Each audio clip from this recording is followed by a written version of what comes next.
On Christmas Eve, the doorbell rang. It was a pregnant girl. "Do you have any water?" my husband yelled. "We're not a shelter, get lost." My daughter-in-law sneered. "She'll contaminate the food." I slammed the table. "Said another place. She's eating with us?" They were furious, embarrassed. Then at dinner, she revealed a birthmark that made my husband go white. "I'm glad to have you here. Follow my story until the end and comment the city you're watching from so I can see how far my story has reached." The doorbell rang at exactly 6:15 on Christmas Eve, cutting through the warm hum of conversation in our dining room like a knife through butter.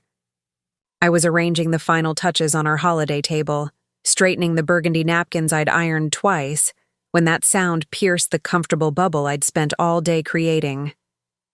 "Are you expecting someone else?" Damien asked from his spot at the head of the table, barely looking up from his phone. At 71, my husband had perfected the art of appearing busy while doing absolutely nothing. His salt and pepper hair was slicked back the way he'd worn it for 40 years, and his reading glasses perched on his nose made him look distinguished. Or so he liked to think. "No one I know of," I replied, wiping my hands on my apron. The scent of rosemary and garlic from our Christmas roast filled the air, mixing with the pine fragrance from our tree in the corner. Everything was perfect, exactly as I'd planned. Alina, my daughter-in-law, looked up from her wine glass with that practiced expression of mild annoyance she'd perfected over the 5 years since she married my son James. "Probably carolers," she said, her voice carrying that slight edge it always had when our routine was interrupted. "Just ignore them. They'll go away." At 34, Alina had the kind of sharp beauty that photographs well, but feels cold in person. Her blonde hair was pulled back in a perfect chignon, not a strand out of place, and her red dress probably cost more than I spent on groceries in 2 months. She'd been checking her reflection in the silver serving spoons all evening. The doorbell rang again, longer this time, more insistent. "I'll get it," I said, already moving toward the front door. James, my 43-year-old son, was deep in conversation with his father about some investment opportunity I didn't understand and probably couldn't afford. Neither of them seemed to notice the interruption. When I opened the front door, the December cold hit my face immediately, carrying with it the scent of snow that hadn't quite decided to fall. Standing on my porch was a young woman, maybe 20 years old, with long brown hair that hung in damp waves around her shoulders. She was pregnant, visibly so, probably 7 or 8 months along, and she was shivering in a thin coat that had seen better days. "Excuse me," she said, her voice soft but steady. "Do you have any water? I've been walking for hours and I'm so thirsty." Behind me, I heard chair legs scraping against the hardwood floor. Damien's voice boomed from the dining room, loud enough that I knew he intended for the girl to hear him. "We're not a shelter. Tell whoever it is to get lost. This is Christmas Eve, for crying out loud." I felt heat rise in my cheeks.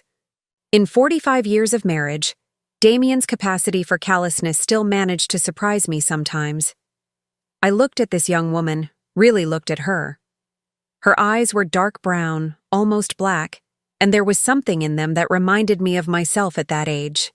Not the features exactly, but the expression, the way she held herself despite being obviously exhausted and cold. Pride mixed with desperation.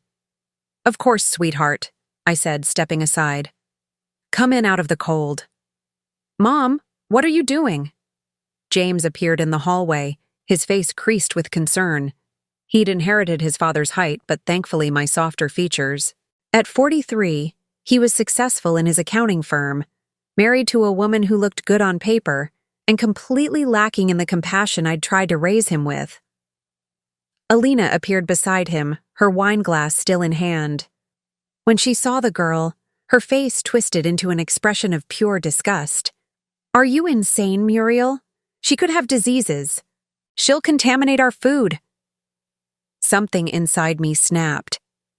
Maybe it was the way Alina said, "contaminate," like this young woman was garbage. Maybe it was the dismissive tone in Damien's voice from the other room. Or maybe it was the way the girl's hand instinctively moved to protect her belly when Alina spoke. I slammed my hand down on the small table in our entryway, hard enough that the ceramic bowl holding our keys rattled. Everyone froze. "Set another place," I said, my voice carrying a authority I hadn't used in years. "She's eating with us." The silence that followed was thick enough to cut. Alina's mouth fell open in a way that wasn't attractive at all. James looked like someone had just told him gravity was optional. From the dining room, I heard Damien's chair scrape again, followed by his heavy footsteps. "Muriel, have you lost your mind?" he said as he appeared in our small entryway, his face already red with indignation.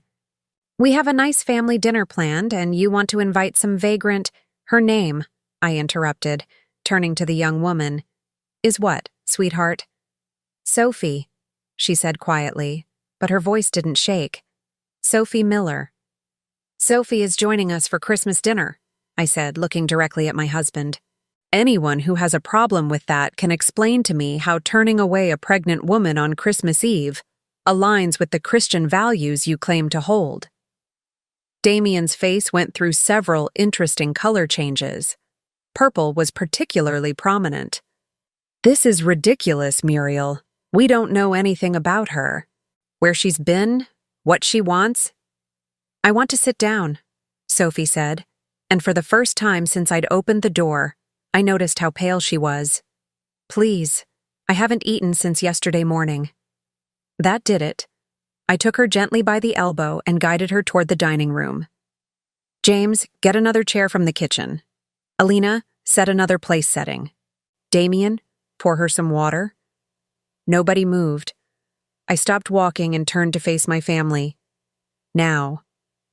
There's something about the tone a mother uses when she's reached the absolute end of her patience. It's a frequency that cuts through 43 years of James learning to tune me out, through 5 years of Alina's practiced indifference, through 4 decades of Damien assuming I'll just go along with whatever he decides. James disappeared into the kitchen. Alina set down her wine glass with slightly more force than necessary and stalked over to the china cabinet. Damien muttered something under his breath about bleeding hearts, but filled a glass with ice water. I helped Sophie settle into the chair James brought from the kitchen, positioning her between my usual seat and the empty spot where my mother used to sit before she passed 3 years ago. Sophie kept her thin coat on, and I noticed her hands were chapped from the cold. "How far along are you, dear?" I asked, settling into my own chair. 7 months, Sophie replied, accepting the water glass from Damien with a quiet "thank you" that he didn't acknowledge. Alina returned with silverware and a plate, setting them down with more noise than necessary. "So where's the father?" she asked, her voice sharp with judgment. "Out getting high somewhere while you're wandering around looking for handouts?" "Alina," I warned. "What? It's a fair question. Single mothers don't just appear out of nowhere on Christmas Eve unless there's a story." Sophie's hand tightened around her water glass, but she met Alina's gaze steadily. "He's not in the picture anymore." "How convenient," Alina muttered, taking a large sip of her wine.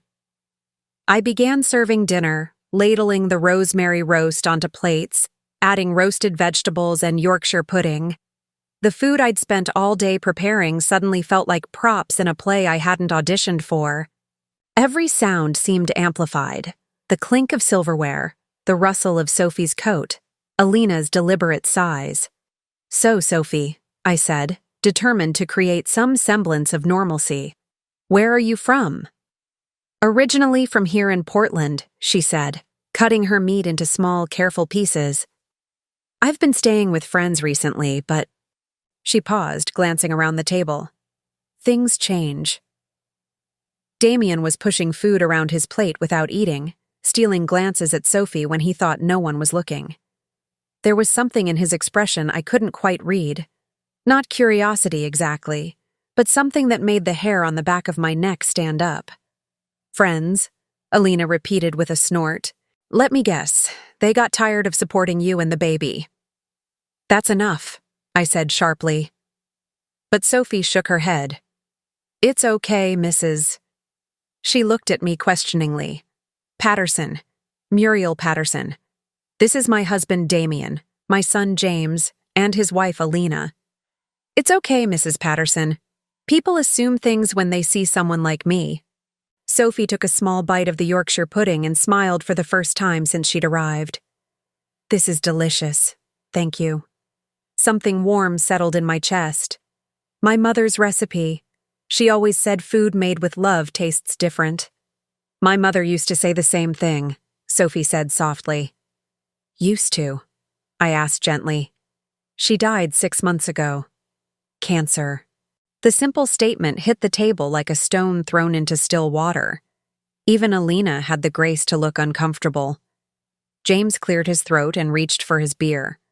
I'm so sorry, sweetheart, I said, and meant it. I knew what it was like to lose a mother too early, to face the world without that particular safety net. Sophie nodded, blinking rapidly. She would have loved this, she said, gesturing around our dining room. The tree, the decorations, the family dinner. We never had much, but she always tried to make Christmas special.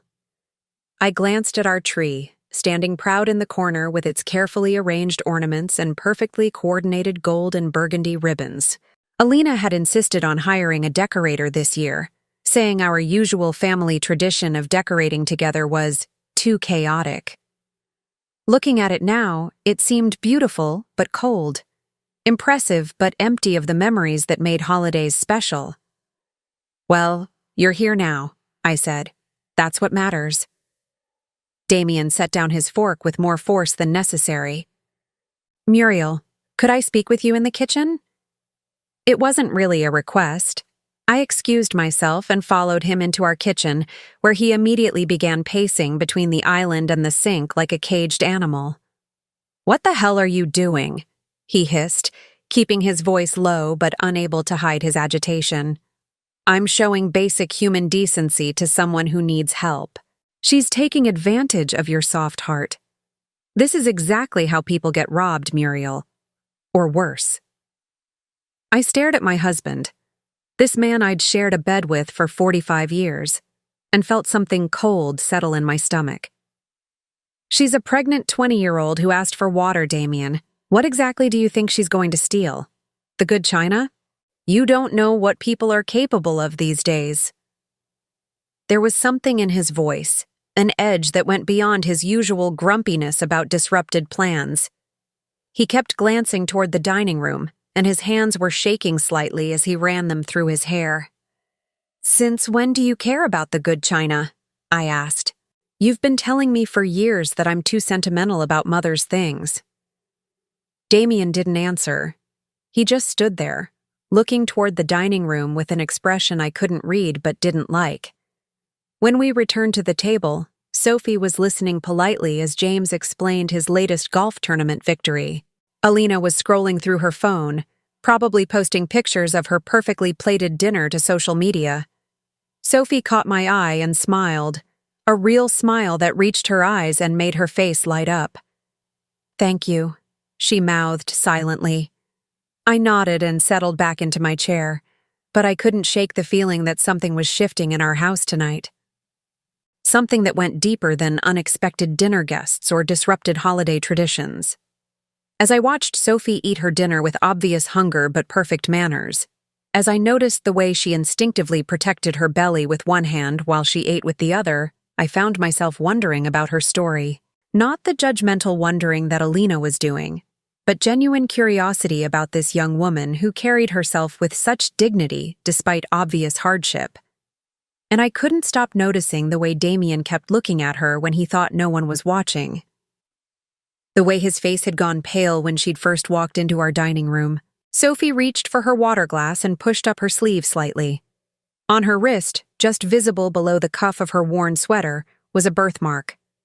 A crescent moon shape, dark against her pale skin.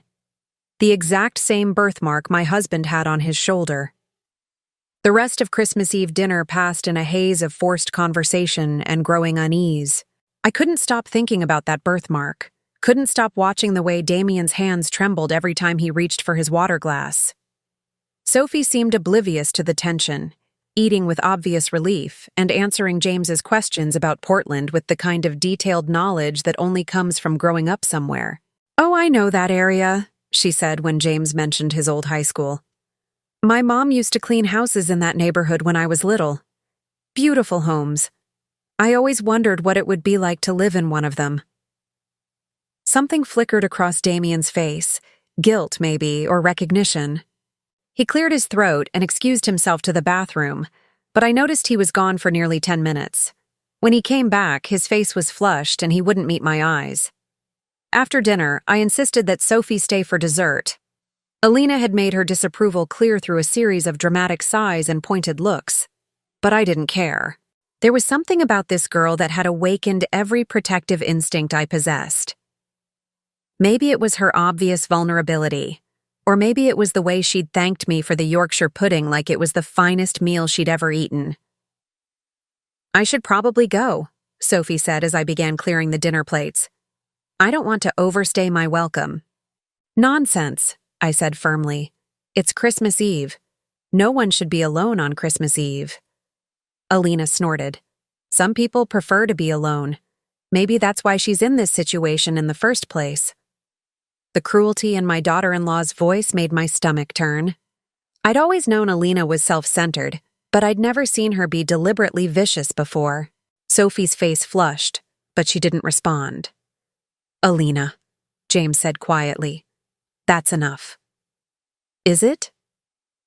Alina turned on her husband with the kind of sharp fury that had been simmering all evening. "Your mother invites a complete stranger into our home, and I'm supposed to pretend that's normal? We don't know anything about her, James. She could be on drugs. She could be dangerous." "She's pregnant and she asked for water," I interrupted. "Since when is basic human kindness considered dangerous?" Alina laughed, but there was no humor in it. "Basic human kindness? Muriel, you're being manipulated. This girl shows up here with some sob story about dead mothers and absent fathers, and you immediately open your home to her. It's pathetic." The word pathetic hung in the air like a slap. Sophie pushed back from the table, her face pale. "I should go," she said again, more firmly this time. "Thank you for dinner, Mrs. Patterson. It was lovely." "You'll do no such thing," I said, surprising myself with the steel in my voice. I turned to face Alina, and for the first time in 5 years, I let her see exactly what I thought of her. "That young woman is a guest in my home. If you can't treat her with basic respect, you're welcome to leave." The silence that followed was deafening. Alina's mouth opened and closed like a fish out of water. James looked mortified.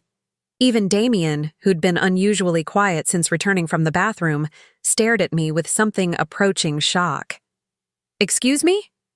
Alina's voice was dangerously quiet. "You heard me." I was trembling, but not with fear. With 45 years of suppressed anger at watching my family treat people like inconveniences. This is my home, and Sophie is my guest. If you have a problem with that, there's the door. For a moment, I thought Alina might actually leave. Her face went through several interesting color changes, and her perfectly manicured fingers clenched around her wine glass so tightly I was afraid it might shatter. Instead, she stood up abruptly and stalked into the living room, her heels clicking against the hardwood with sharp, angry sounds.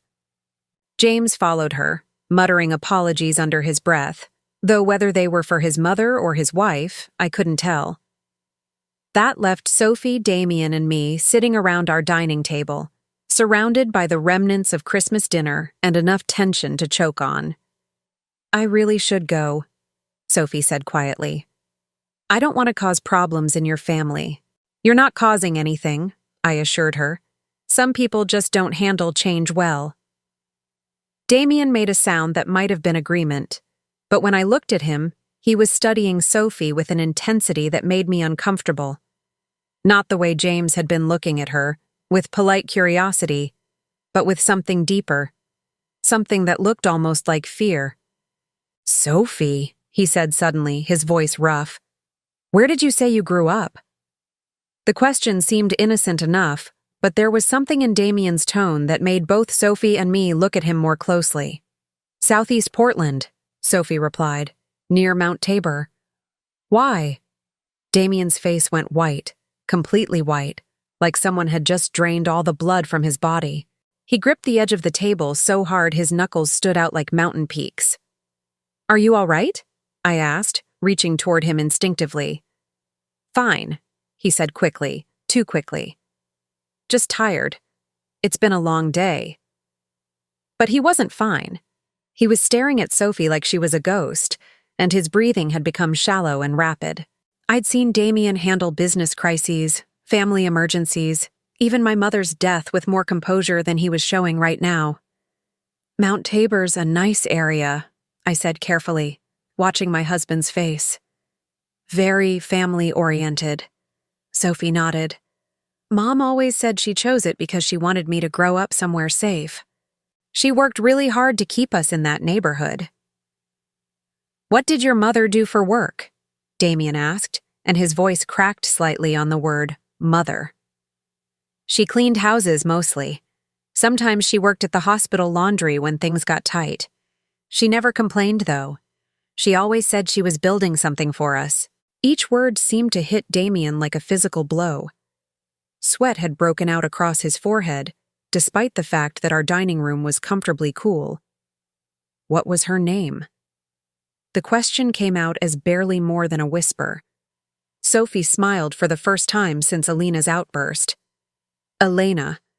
Elena Martinez before she married my dad, Elena Miller after.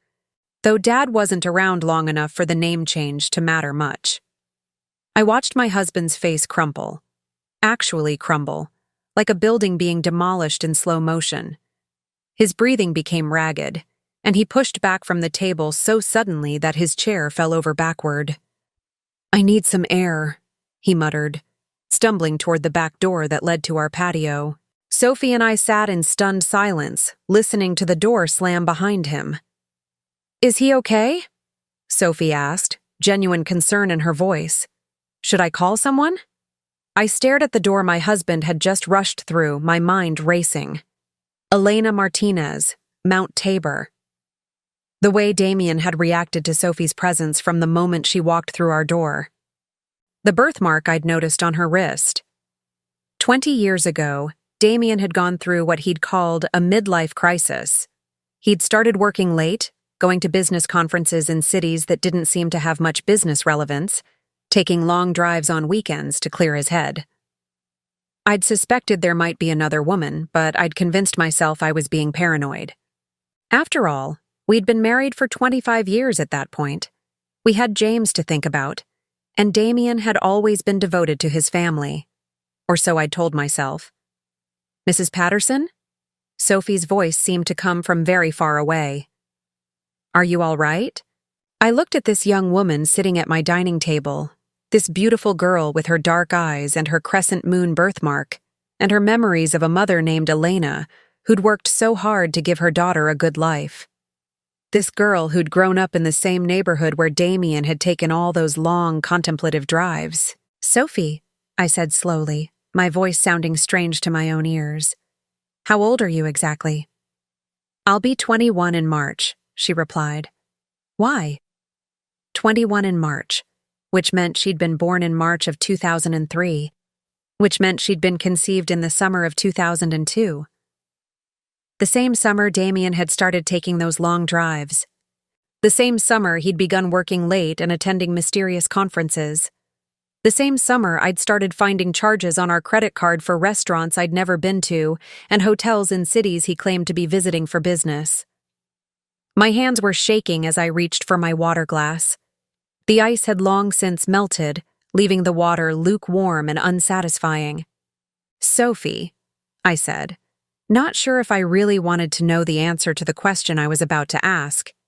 Do you have any other family? Anyone you could stay with? She shook her head. It's just been me and Mom since I was little. She had a sister once, but they lost touch years ago. Mom never talked much about family. She always said we were enough for each other. Elena and Sophie. A mother and daughter who'd been enough for each other, while Elena cleaned other people's houses and Sophie grew up wondering what it would be like to live in the beautiful homes her mother worked in. While Damien and I lived in our comfortable house with our successful son, never knowing that just across town, there might be a little girl who shared his distinctive birthmark and his stubborn chin. From the living room came the sound of raised voices, James and Alina arguing in harsh whispers that weren't quite whispered enough. Through the back window, I could see Damien pacing on our patio like a caged animal, his hands running through his hair in a gesture I'd seen him make when he was deeply stressed. Sophie was looking around our dining room with an expression I couldn't quite read.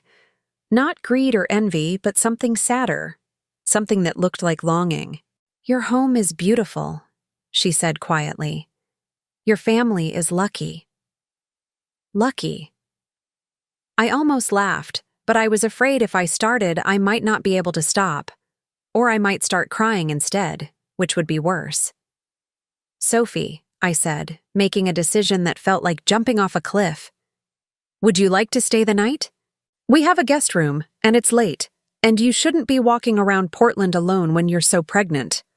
Her eyes widened. "Oh, I couldn't impose any more than I already have, especially not after." She gestured toward the living room, where Alina's voice was growing louder. "You're not imposing. You're accepting hospitality that's freely offered." The truth was, I wasn't ready to let her go. Not until I understood what was happening here. Not until I figured out why my husband looked like he'd seen a ghost the moment this girl walked into our home. Sophie hesitated, her hand instinctively moving to her belly. "Are you sure? I don't want to cause more problems." "The only problem," I said firmly, "is people who think kindness is weakness." Through the window, I watched Damien lean against our patio railing, his shoulders shaking. Whether from cold or emotion, I couldn't tell. But for the first time in 45 years of marriage, I found myself wondering if I knew my husband at all, and looking at Sophie, with her Elena's eyes and Damien's birthmark, and her stories of growing up in the neighborhood where my husband had taken all those mysterious drives, I had the terrible feeling I was about to find out. I led Sophie upstairs to our guest room, my mind churning with possibilities I didn't want to consider. The room was small but comfortable, with a double bed covered in one of my mother's quilts and a window that looked out over our neighbor's garden. I'd always kept it ready for visitors, though we rarely had any. "The bathroom is right across the hall," I told her, setting fresh towels on the dresser. "There are extra blankets in the closet if you get cold." Sophie sat on the edge of the bed, running her hands over the quilt's intricate pattern. "This is beautiful work.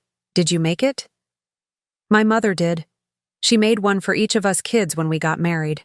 Said it would keep us warm when times got hard." "She sounds like she was a wonderful woman." She was. I paused in the doorway, studying Sophie's profile in the soft lamplight. "Sophie, can I ask you something personal?" She looked up, those dark eyes so earnest it made my chest ache. "Of course." "Your father, the one who wasn't around long. What was his name?" Something flickered across her face, there and gone so quickly I almost missed it. "Mom always told me his name was David Miller, but—" She hesitated, then shook her head. "I've never been sure she was telling me the truth about him." My mouth went dry. "What makes you say that?" Little things.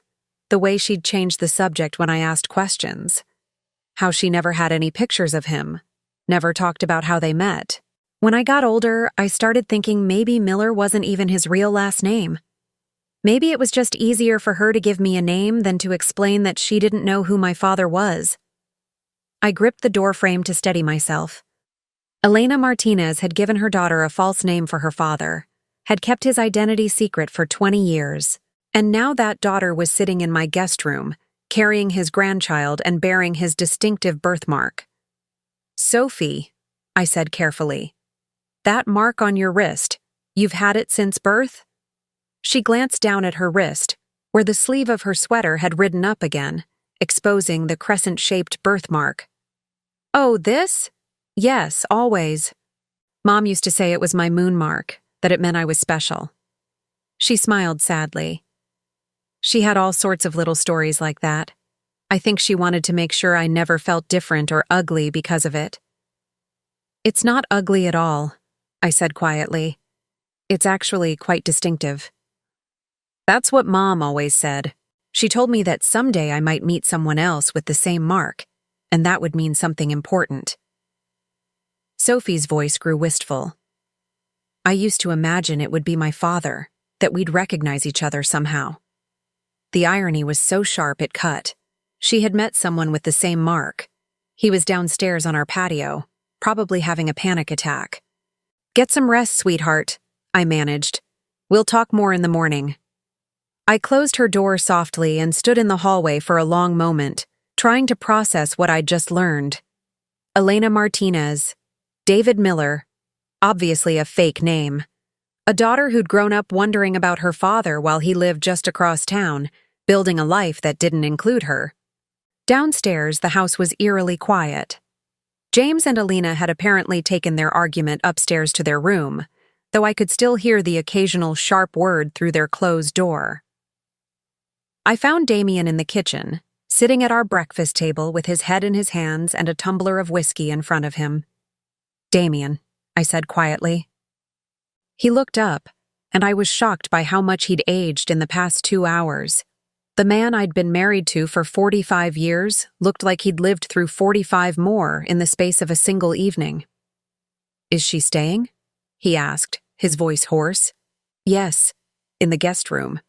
I sat down across from him, folding my hands on the table. We need to talk. Muriel. Elena Martinez, I said, cutting him off. Mount Tabor, summer of 2002. Damien's face crumpled. He took a shaky sip of his whiskey and set the glass down with trembling hands. How long have you known? I didn't know. I suspected something 20 years ago, but I convinced myself I was being paranoid. I kept my voice level, though inside I felt like screaming. I should have trusted my instincts. You don't understand. Then explain it to me. The words came out sharper than I intended. Explain how my husband spent the summer of 2002 having an affair with a woman named Elena Martinez. Explain how that woman had a daughter 9 months later who happens to have the same birthmark as you do. Explain how you can sit there drinking whiskey while your daughter is upstairs sleeping in our guest room. The word daughter hung between us like a bomb that had just exploded. Damien flinched as if I'd struck him. It wasn't supposed to happen, he whispered. What wasn't supposed to happen? The affair or the pregnancy? Any of it. He looked up at me with eyes full of pain and guilt. God, Muriel, none of it was supposed to happen. I waited, giving him space to tell me the truth. All of it. I met Elena at a business conference. She was working for the catering company. We started talking during a break and she was so different from anyone I'd ever known. She was working 2 jobs to put herself through community college, taking care of her sick mother, but she never complained. She was so full of life, so determined. So you decided to sleep with her? Damien winced. It wasn't like that. Not at first. We just talked. I started looking forward to conferences where I knew she'd be working. Then we started meeting for coffee. Innocent stuff. When did it stop being innocent? That summer. Her mother died in June and she was devastated. She had no one else, Muriel. No family, no real support system. I wanted to help her. By having an affair with her, by being there for her, he said desperately. But somewhere along the way, it became more than that. I don't know how to explain it. I felt like a different person when I was with her. Someone better. Someone who mattered. The pain in his voice might have moved me if I wasn't so angry. And what about us? What about James? Did we not matter? Of course you mattered. You matter. That's why I ended it. When? August. When she told me she was pregnant. Damien's voice broke completely. She said she was going to keep the baby, and I panicked. I told her I couldn't leave my family, that I couldn't be part of her life anymore. I stared at my husband, this man I'd shared my life with, and felt something cold and hard settle in my chest. You abandoned her. I gave her money. You abandoned a pregnant woman who had just lost her mother and had no one else in the world. What was I supposed to do? Damien's voice rose, desperation creeping in. Leave you? Leave James? Destroy our family for a mistake I'd made? So you made Elena and Sophie pay for your mistake instead. The silence that followed was deafening. Damien stared into his whiskey glass like it held answers he'd never find. She never contacted you? I asked finally. Never asked for help? He shook his head. I told her not to. I said if she tried to reach me, I'd deny everything. I'd make sure she couldn't prove anything. His voice dropped to a whisper.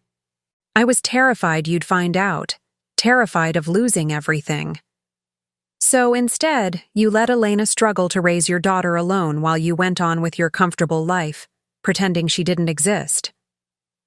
I sent money, he said weakly, for the first few years. Anonymous cashier's checks. I wanted to help, but I couldn't risk. Risk what?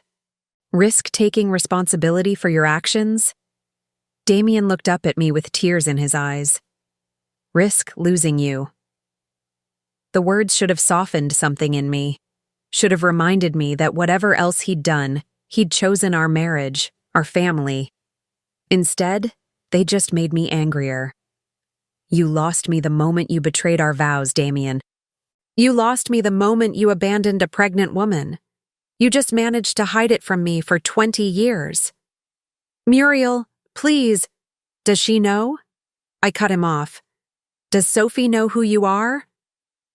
I don't think so. Elena never told her my real name. She probably doesn't even know I live in Portland. I thought about Sophie's wistful comment about someday meeting someone with the same birthmark, about recognizing her father. She'd been sitting 3 feet away from him all evening and had no idea. Show me, I said suddenly. What? Your birthmark. Show me.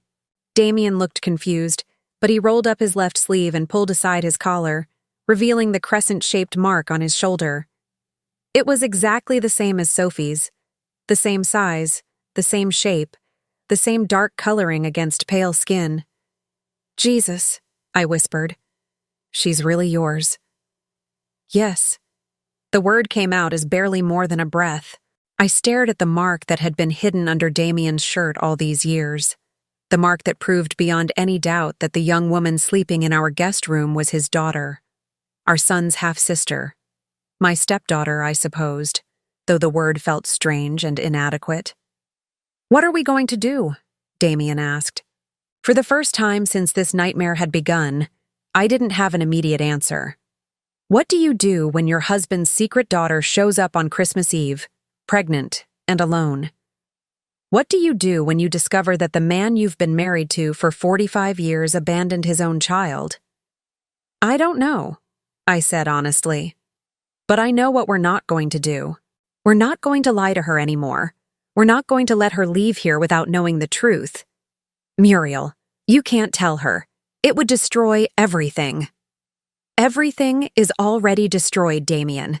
You destroyed it 20 years ago when you made the choice to put your comfort above your responsibility. I stood up from the table, suddenly exhausted by the weight of this new reality. That young woman upstairs has spent her entire life wondering about her father, wondering if he ever thought about her, if he ever regretted leaving her. She deserves to know the truth. And James? What about James? Finding out he has a half-sister he never knew about? James is a grown man. He'll have to deal with it, just like the rest of us. And Alina? You think she's going to accept this? I thought about Alina's behavior at dinner, her cruel comments about Sophie, her obvious disdain for anyone she considered beneath her social status. Alina can accept it or she can leave. I honestly don't care anymore. Damien stared at me in shock. You can't mean that. I absolutely mean it. I looked down at my husband, this man who'd kept such a devastating secret for so long, and felt something fundamental shift inside me. For 20 years, you've let me believe I knew who you were. You've let me build my life on a lie. So yes, I mean every word. I left him sitting at the kitchen table with his whiskey and his guilt and climbed the stairs to our bedroom. But I didn't go to sleep. Instead, I sat by the window that looked out over our backyard, watching the moon through the bare branches of our oak tree and thinking about the young woman sleeping across the hall, Sophie Miller, who'd grown up wondering about her father while he lived just 20 minutes away, who'd lost the only parent she'd ever known 6 months ago and was now facing motherhood alone, who'd shown up on our doorstep asking for water and found herself in the middle of a family crisis she couldn't begin to understand. Tomorrow, I would have to tell her the truth. Tomorrow, I would have to watch her face when she learned that the man who'd refused her a glass of water was her father. Tomorrow, I would have to help her decide what to do with information that would change everything. But tonight, I sat by my window and grieved for the family I'd thought I had, for the marriage I'd believed was solid, and for the 20 years of lies that had brought us to this moment. Outside, snow had finally begun to fall, dusting our yard with white that would be gone by morning. Just like everything else I'd thought was permanent in my life, I woke up on Christmas morning to the sound of crying. For a moment, disoriented by exhaustion and the gray light filtering through my bedroom window, I thought it might be a baby. Then reality crashed back over me, and I realized the soft sobbing was coming from the guest room. Sophie. I pulled on my robe and padded quietly across the hall, tapping gently on her door. Sophie. Sweetheart, are you all right? The crying stopped abruptly. I'm fine, Mrs. Patterson. Just missing my mom. I opened the door and found her sitting on the edge of the bed, still fully dressed in yesterday's clothes, her face streaked with tears. She looked like she hadn't slept at all. Oh, honey. I sat down beside her, instinctively reaching out to smooth her hair back from her face. First holidays are always the hardest. She loved Christmas so much, Sophie whispered. She'd start playing carols in November, would make these elaborate plans for decorating our tiny apartment. We never had much money, but she always found a way to make it special. I thought about our perfectly decorated tree downstairs, professionally arranged and expensively beautiful, but empty of the kind of memories Sophie was describing. She sounds like she was an amazing mother. She was everything to me. I don't know how to do this without her. Sophie's hand moved to her belly. I don't know how to be a mother without my mother. The irony cut deep. Here was Damien's daughter, mourning the loss of the only parent she'd ever known, while her biological father slept just down the hall. Elena Martinez had been everything to her child, because she'd had to be, because Damien had abandoned them both. Sophie, I said carefully, I need to tell you something. About last night, about my husband's reaction to you. She looked up at me with those dark eyes that were so much like Elena's, according to Damien's guilty confession. Is he okay? He seemed really upset. How do you tell someone that their entire life has been built on a lie? How do you explain that the father they've wondered about their whole life has been living 20 minutes away, building a comfortable existence while they struggled? Damien recognized you, I said slowly. Not you specifically, but your mother's name. Sophie, there's something you need to know about your father. About David Miller. Sophie went very still. What do you mean? David Miller wasn't his real name. Your mother gave you a false name to protect you. Protect me from what? I took a deep breath, knowing that what I said next would change everything for this young woman. From the truth that your father was a married man who abandoned your mother when she told him she was pregnant. The color drained from Sophie's face. How do you know that? Because your father is my husband. The silence that followed was so complete I could hear the old house settling around us, could hear Damien moving around downstairs in the kitchen, probably making coffee and pretending this was a normal Christmas morning. That's impossible, Sophie whispered finally. I wish it were. I reached for her hand, but she pulled away from me. Sophie, I know this is shocking. You're lying. She stood up abruptly, backing toward the window. This is some kind of sick joke. Why would you say something like that? Because it's the truth. Your mother's name was Elena Martinez. She worked for catering companies, met my husband at business conferences in the summer of 2002. When she told him she was pregnant, he gave her money to disappear and told her never to contact him again. Sophie's breathing became rapid and shallow. She pressed her back against the window, one hand protectively over her belly. No, my mother would have told me. She wouldn't have kept something like that from me. She was trying to protect you, just like she protected you by giving you a false name for your father. Prove it. Sophie's voice was fierce now, angry. If what you're saying is true, prove it. Ma, I thought about the birthmark, about the way Damien had reacted to her presence, about all the small details that had been adding up since she walked through our door. The birthmark on your wrist. Damien has the same one, in the same place. Sophie looked down at her wrist as if she'd never seen the crescent-shaped mark before. Lots of people have birthmarks. Not like that one, and not in that exact spot. I stood up slowly, trying not to frighten her further. Sophie, I know this is overwhelming. I know it's the last thing you expected to hear, but I couldn't let you leave here without knowing the truth. The truth? Sophie's voice cracked. The truth is that my mother worked herself to death trying to provide for me. The truth is that she cleaned other people's houses and did laundry at the hospital and never complained, not once. The truth is that she told me my father was a good man who just couldn't be part of our lives. Each word hit me like a physical blow. Elena Martinez had protected Damien even after he'd abandoned her, had let their daughter believe her father was a good man rather than the coward he actually was. She lied to protect him, Sophie continued, tears streaming down her face now. She spent 20 years protecting a man who threw us away like garbage. She lied to protect you, I said gently, so you wouldn't spend your childhood knowing your father had chosen not to be part of your life. Well, now I know anyway, don't I? Sophie's voice was bitter now, hard in a way that made her sound older than her 20 years. Now I know that while my mother was working 2 jobs and skipping meals so I could eat, my father was living in a nice house with his real family, pretending we didn't exist. The pain in her voice was unbearable. I wanted to comfort her, to somehow make this revelation less devastating, but there was no way to soften this kind of betrayal. Sophie, does he know I'm here? Does he know who I am? Yes, he's known since last night.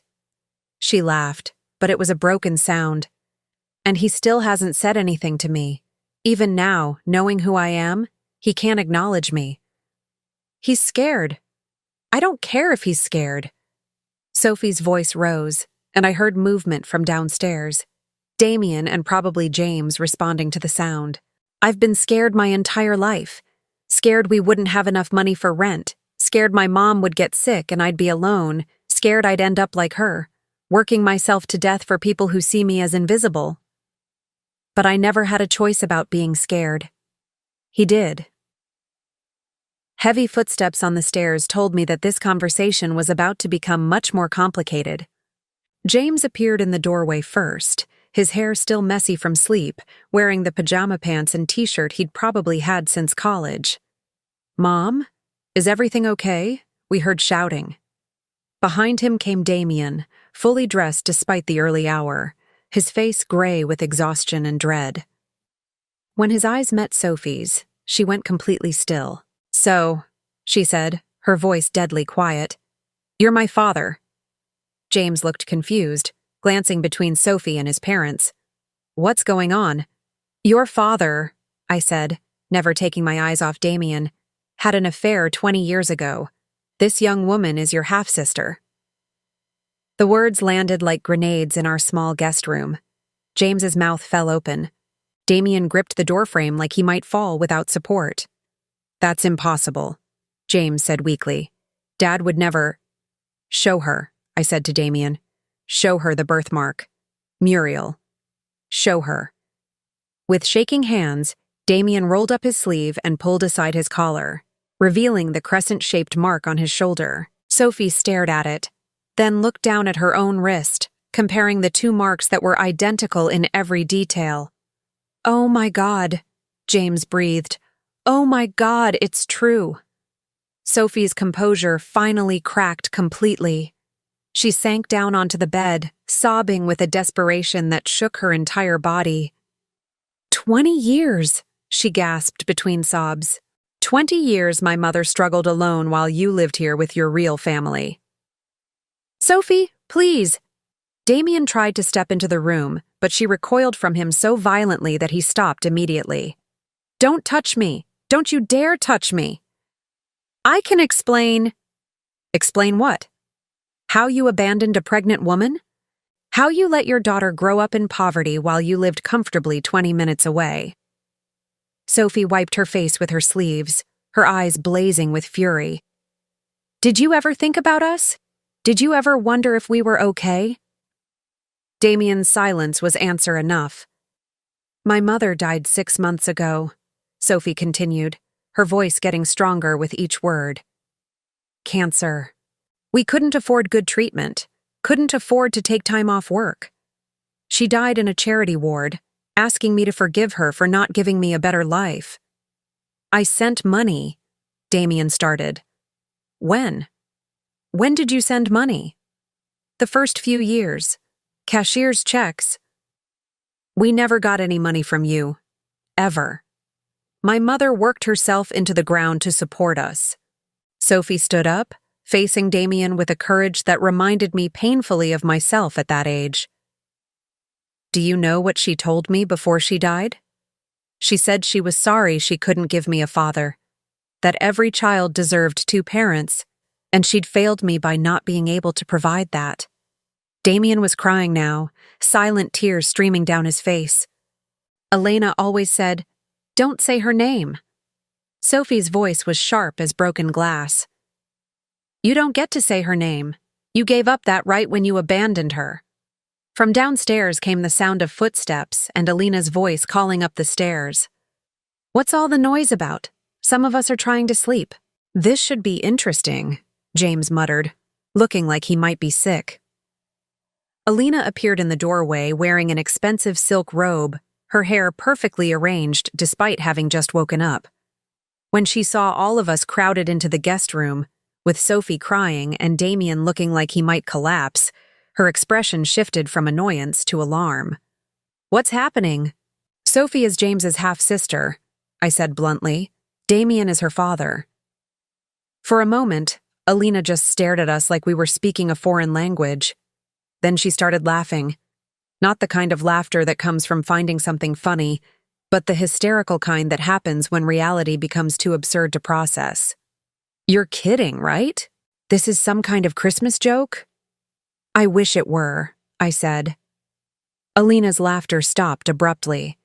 She looked at Sophie with new eyes, taking in the birthmark, the resemblance to Damien that was more obvious now that we knew what to look for. "Well," she said finally, her voice cold as winter wind. "This explains a lot about last night." "Elena," James started. "Does this mean she's going to expect money? Inheritance rights? Because I should point out that illegitimate children don't automatically—" "Get out," Sophie said quietly. "Excuse me?" I said get out. Sophie stood up, and despite being 7 months pregnant and half Elena's size, there was something in her presence that made my polished, privileged daughter-in-law take a step backward. "I don't want your money. I don't want anything from any of you. I just want you to get out of my sight." Elena's face flushed red. "How dare you speak to me that way in my own home?" "It's not your home," I said sharply. "It's mine, and if anyone should be leaving, it's you." The look Elena gave me was pure venom. "Fine. But don't expect me to be part of this family drama. I married James, not his father's bastard children." The word bastard hung in the air like a curse. Sophie flinched as if she'd been slapped, but her spine straightened. "You're right," she said with dignity that shamed all of us. "I am a bastard. My mother was unmarried when she had me, and my father abandoned us both. But at least I know what it's like to work for what I have. At least I know the value of loyalty and sacrifice. Which is more than I can say for you. Alina opened her mouth to respond, but James cut her off. That's enough, both of you. He looked around the room at his family. His father who'd been lying for 20 years, his mother who'd just discovered her husband's betrayal, his pregnant half-sister who'd shown up on their doorstep, and his wife who was treating the situation like a social embarrassment rather than a human tragedy. I need some air, he said, and left the room. Alina followed him, her silk robe billowing dramatically behind her like she was exiting a stage. That left Sophie, Damien, and me in the guest room that suddenly felt too small to contain all the pain and anger and secrets that had been revealed. I should go, Sophie said quietly, reaching for her thin coat. No, I said firmly. You shouldn't. Not like this. Why? She looked at me with eyes that held too much sadness for someone so young. So you can all figure out how to deal with the inconvenience I represent? So your husband can explain why he threw away his own child? So we can figure out how to make this right, I said. Sophie laughed, but there was no humor in it. There is no making this right.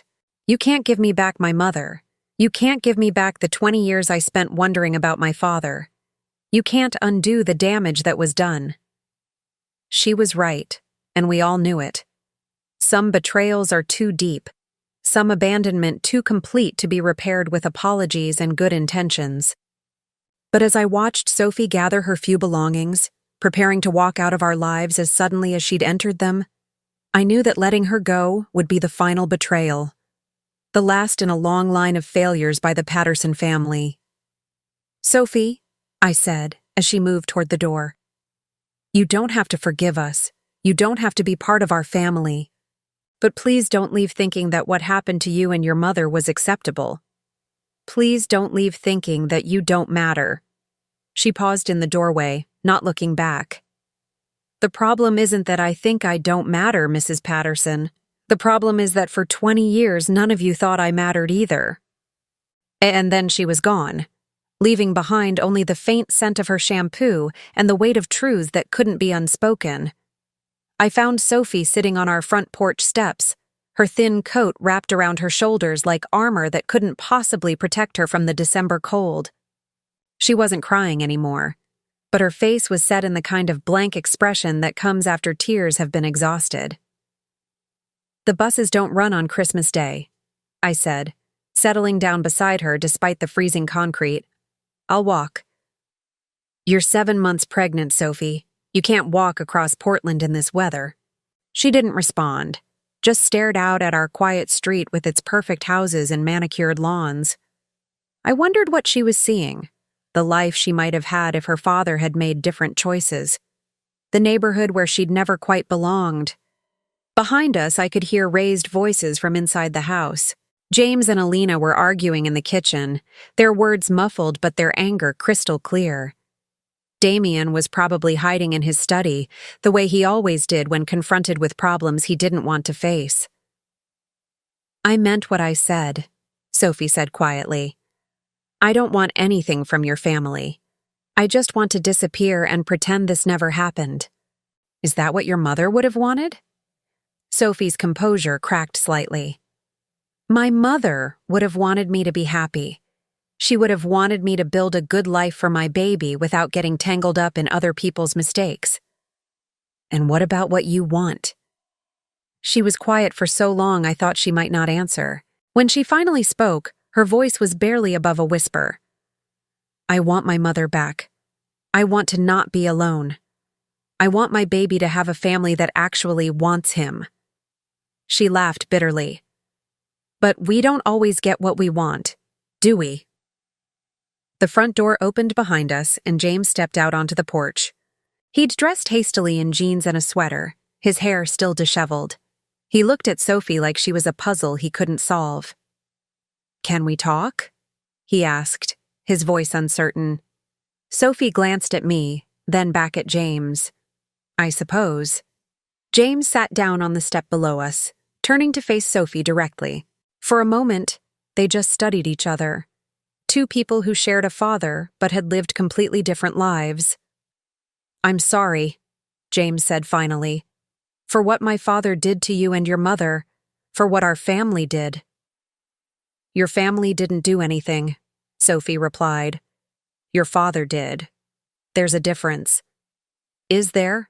We all benefited from his choice to abandon you. Every comfort I had growing up, every opportunity, every advantage, it all came at your expense."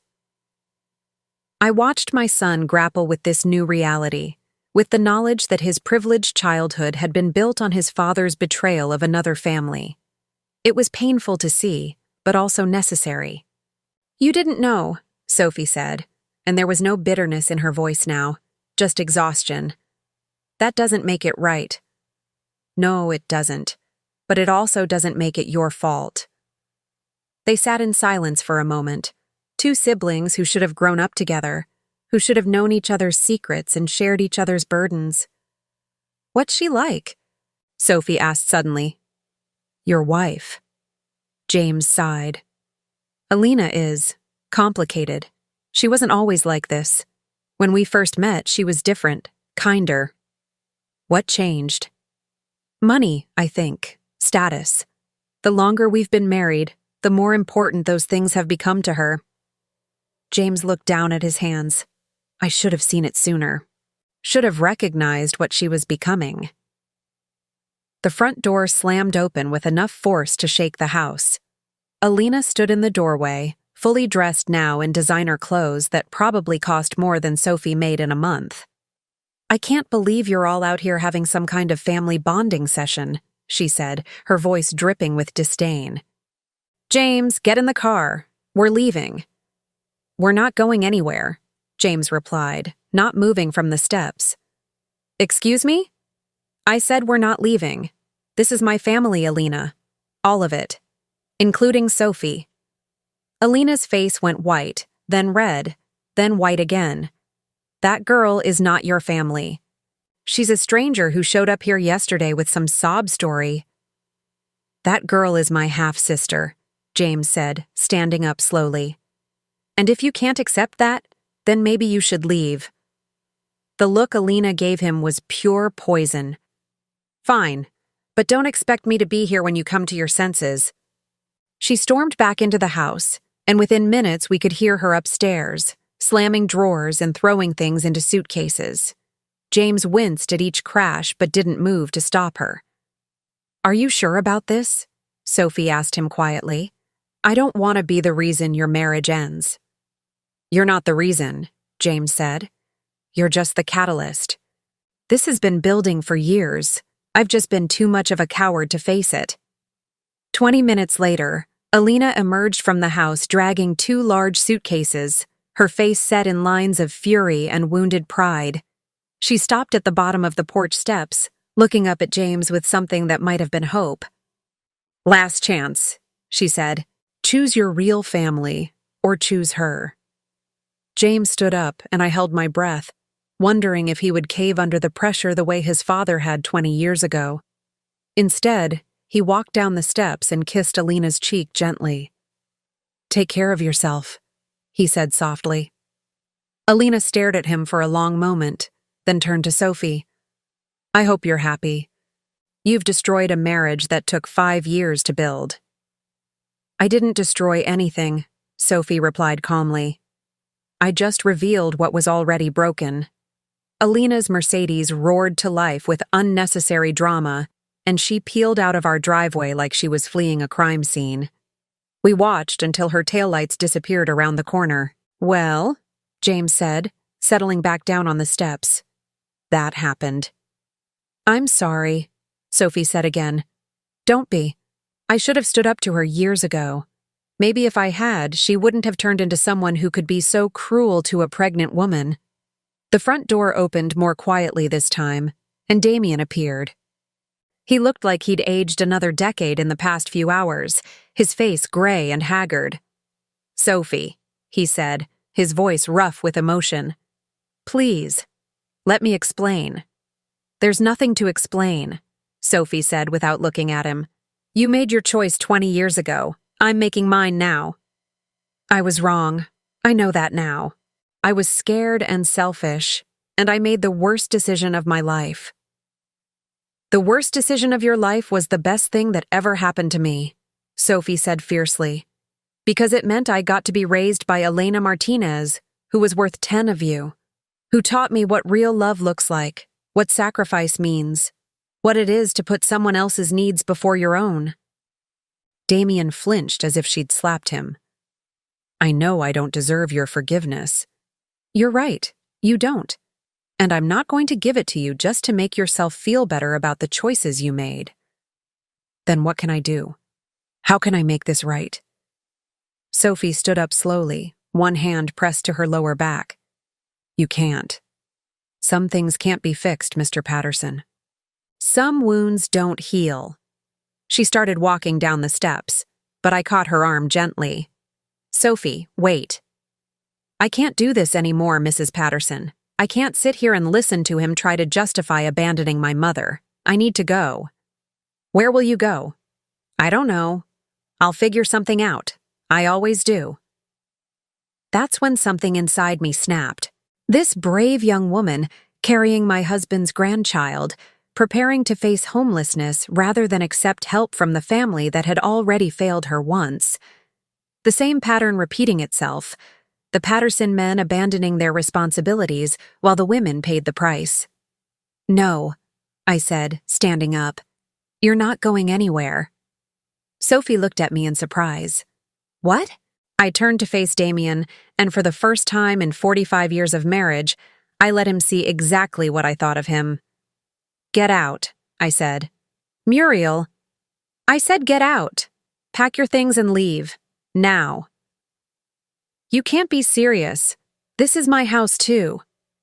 Actually, it's not. I pulled my phone from my pocket and opened my banking app, showing him the screen. I've been paying the mortgage for the past 3 years while you invested our money in schemes that never paid off.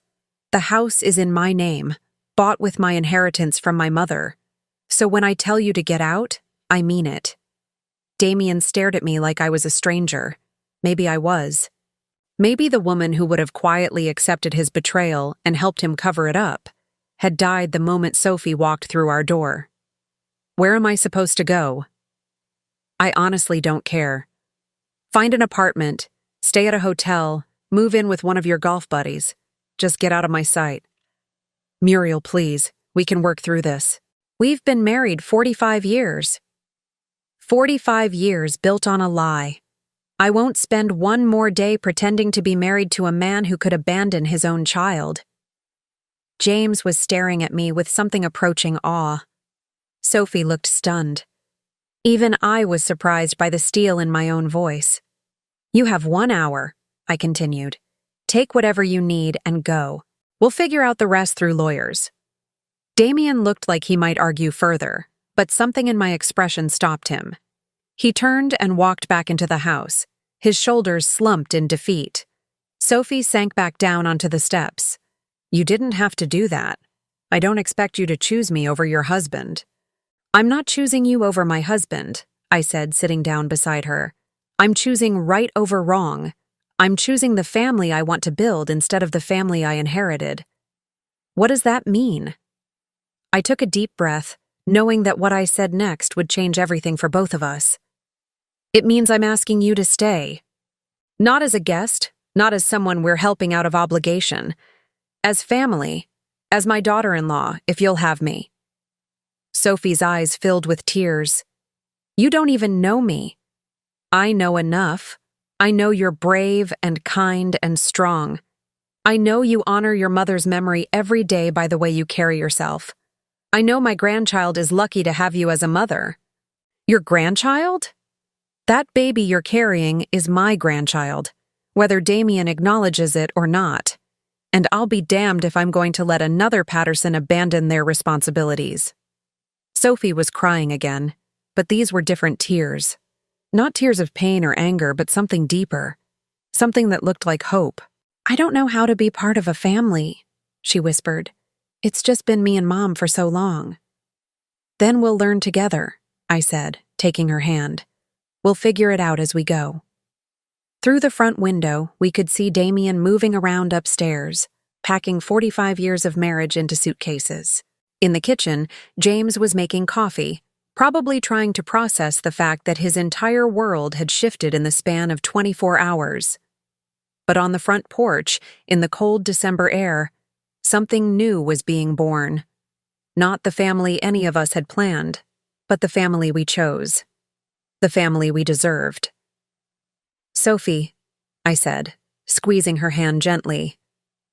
"Welcome home." 6 months later, I woke up to the sound I'd been waiting my entire life to hear, my grandson crying in the nursery down the hall. Not the angry, desperate wail of hunger or discomfort, but the healthy, indignant cry of a baby who'd just discovered he had an opinion about the world. I pulled on my robe and padded quietly to the room that had once been Damien's study, now transformed into a nursery with soft yellow walls and hand-painted animals that Sophie and I had worked on together during her last trimester. The morning light filtered through gauze curtains, casting everything in a warm, golden glow. Sophie was already there, of course, lifting little Gabriel from his crib with the practiced ease of someone who'd been a mother for exactly 3 weeks, but seemed to have been born to the role. She looked up when she heard me in the doorway, her face lighting up with the kind of smile I'd never seen from her during those early, difficult days. "Good morning, Grandma," she said softly, and my heart did a little flip the way it did every time she called me that. "Someone's ready for his breakfast." I moved into the room, marveling again at how perfectly Gabriel fit into Sophie's arms, how natural she looked despite being only 21 and having no experience with babies. Elena had raised her daughter well, had given her the confidence and strength she needed to face motherhood alone, though she wasn't alone anymore. "He's got your eyes," I said, stroking Gabriel's tiny fist as he latched onto Sophie with single-minded determination. "He's got his grandfather's stubborn streak," Sophie replied with a laugh. "Look how he grips my finger." "He's not letting go of anything." We'd learned to talk about Damien in neutral tones, for Gabriel's sake if nothing else.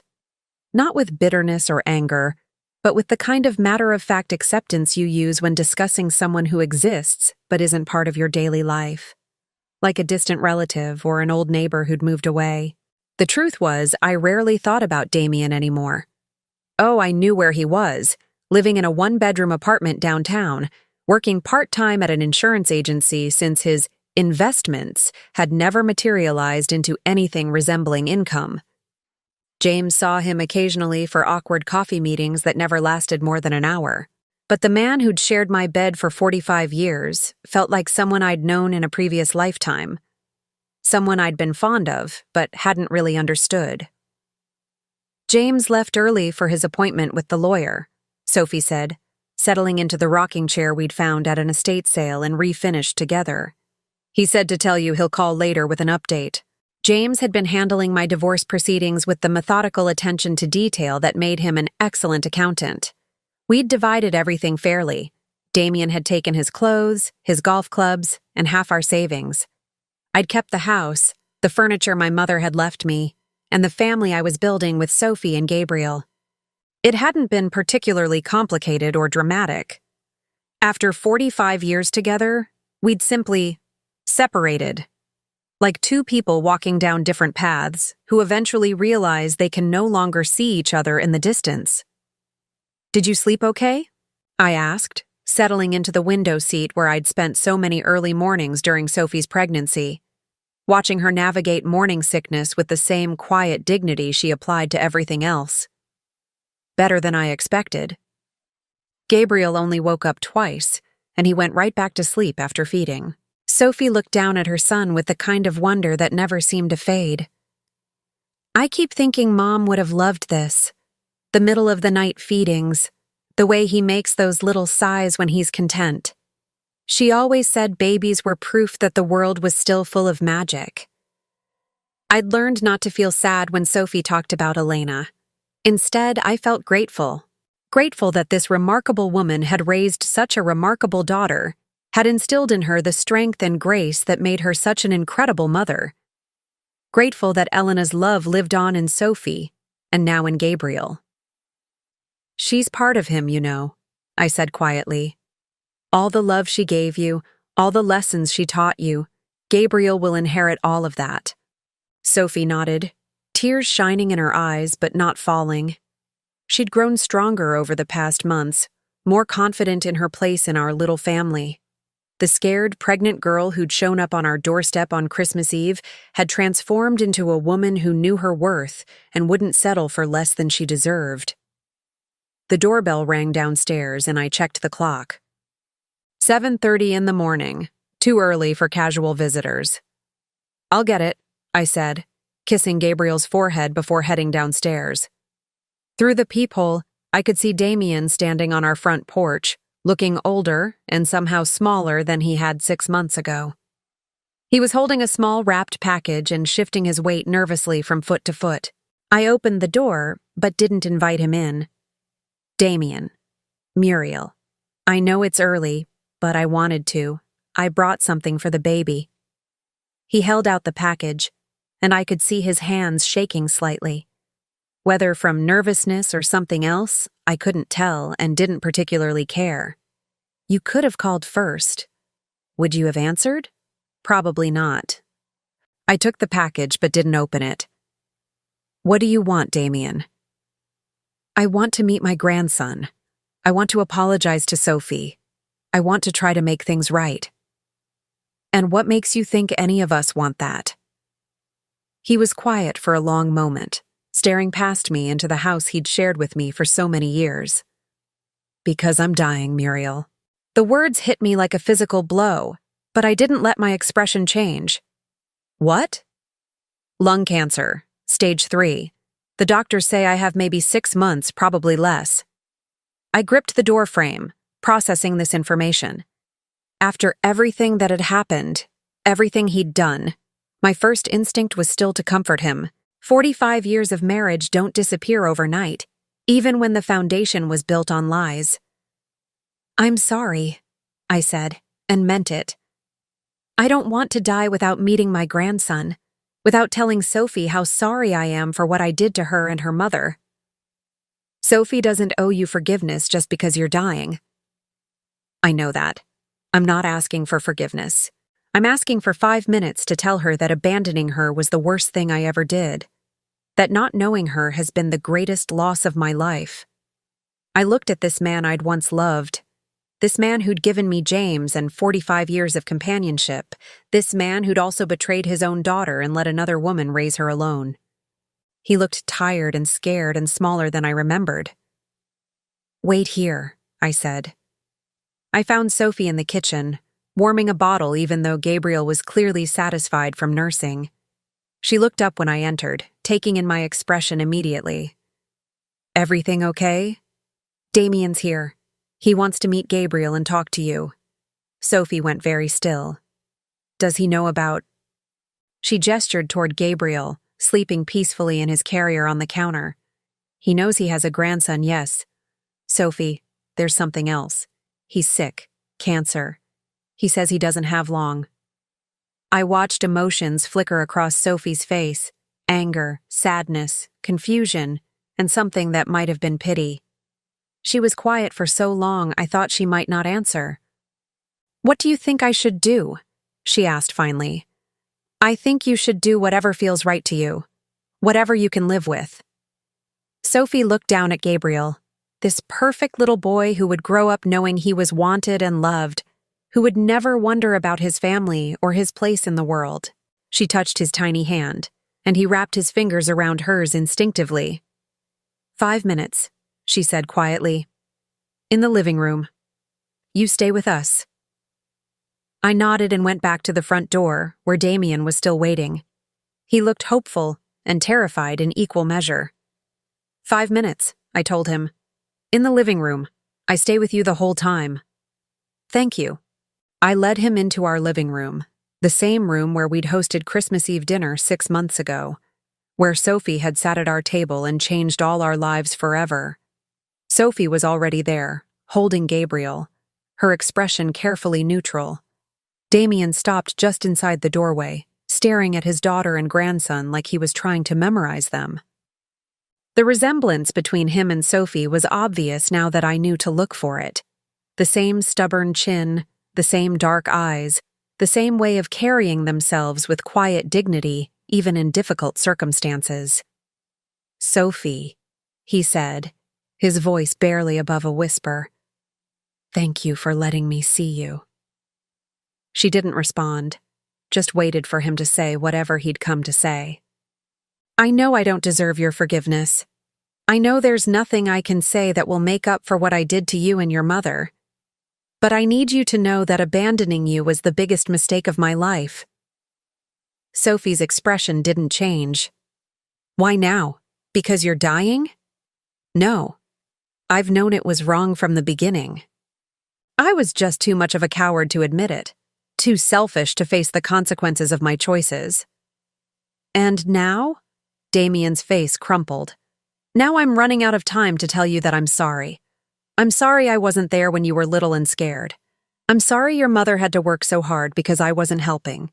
I'm sorry you grew up thinking your father didn't want you, because the truth is, I thought about you every day. If you thought about me every day, why didn't you ever try to find me? Because I was afraid you'd reject me. Because I was afraid of what it would do to my marriage, to my relationship with James. Because I was selfish and weak and convinced myself that you were better off without me." Sophie was quiet for a long moment, studying this man who was her father, but had never been her dad. Gabriel stirred in her arms, making the tiny mewling sounds babies make when they're dreaming. "You're right," she said finally. "I was better off without you. Elena Martinez was the best parent any child could ask for. She gave me everything I needed: love, stability, values, strength. She taught me how to work hard and how to be kind and how to take care of the people I love." Damien's face cracked with pain, but Sophie wasn't finished. "But you want to know what the difference is between you and her? When she was dying, she spent her last days making sure I knew how loved I was, how proud she was of the woman I'd become. She used her final words to build me up, not tear me down." Sophie stood up, shifting Gabriel to her shoulder. "You abandoned me once because you were afraid of facing the consequences of your choices. I won't let you abandon my son the same way." "What does that mean?" "It means if you want to be part of Gabriel's life, you have to prove you're capable of putting someone else's needs before your own. It means showing up consistently, not just when it's convenient or when you're feeling guilty." Damien's eyes filled with hope. "You'd let me be part of his life?" "I'd let you try to earn that privilege. But the first time you disappoint him, the first time you let him down the way you let me down, you're done. No second chances, no excuses. Gabriel deserves better than that." "I understand." "Do you? Because being a grandfather isn't about showing up for the fun parts. It's about being there for the hard parts too. It's about putting Gabriel's needs above your own comfort, your own fears, your own selfish desires." Damien nodded, tears streaming down his face. "I want to try. I want to be better than I was." Sophie looked at me, and I saw Elena's strength in her eyes, Elena's wisdom in the set of her jaw. "We'll see." She walked over to Damien, stopping just close enough for him to get a good look at Gabriel. "This is your grandson. His name is Gabriel James Martinez Patterson. He's 3 weeks old, he loves to be held, and he's already the smartest baby who ever lived." Damien stared down at Gabriel with wonder and heartbreak and love all mixed together. "He's perfect. Yes, he is. And he's going to grow up knowing exactly how loved and wanted he is. That's a promise. Can I hold him?" Sophie hesitated, then carefully transferred Gabriel to his grandfather's arms. Damien held him like he was made of spun glass, tears falling freely onto the baby's blanket. "Hello, Gabriel," he whispered. "I'm your grandfather, and I promise you, I'm going to do better by you than I did by your mother."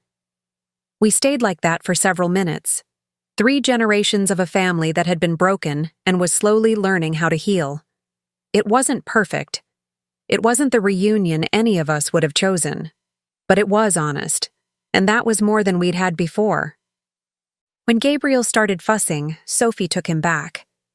"He's hungry again. Growing boys need constant fuel."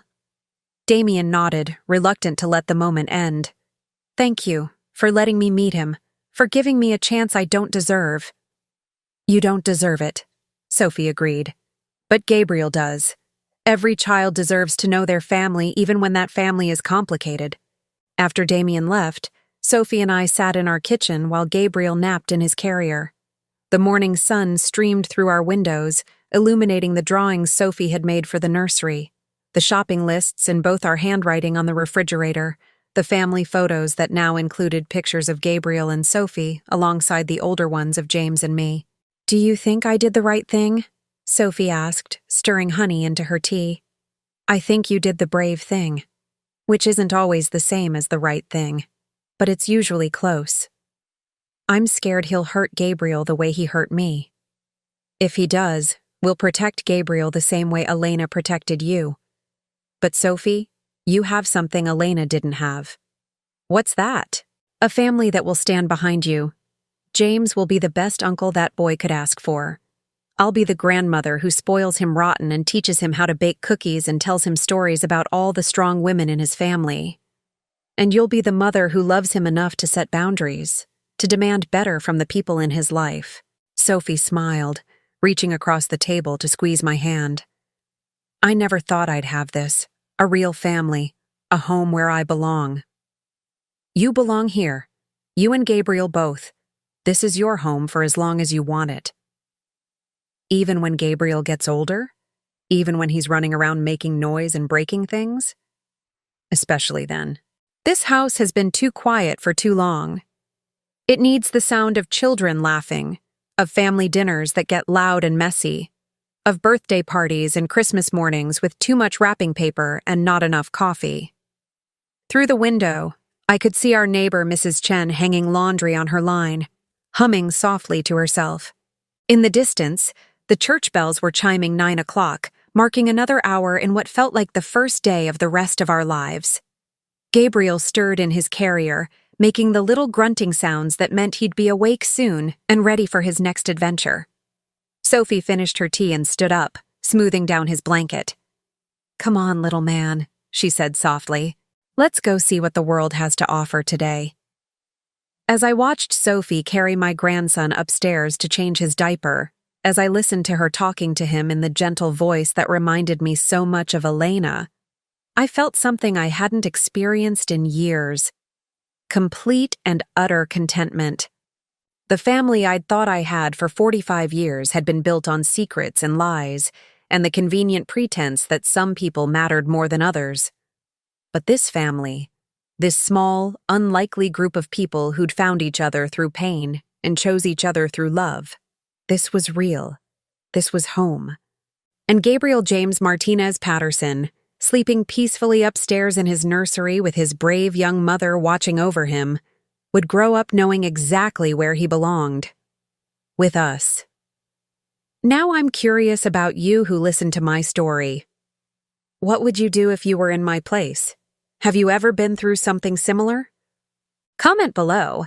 And meanwhile, I'm leaving on the final screen 2 other stories that are channel favorites, and they will definitely surprise you.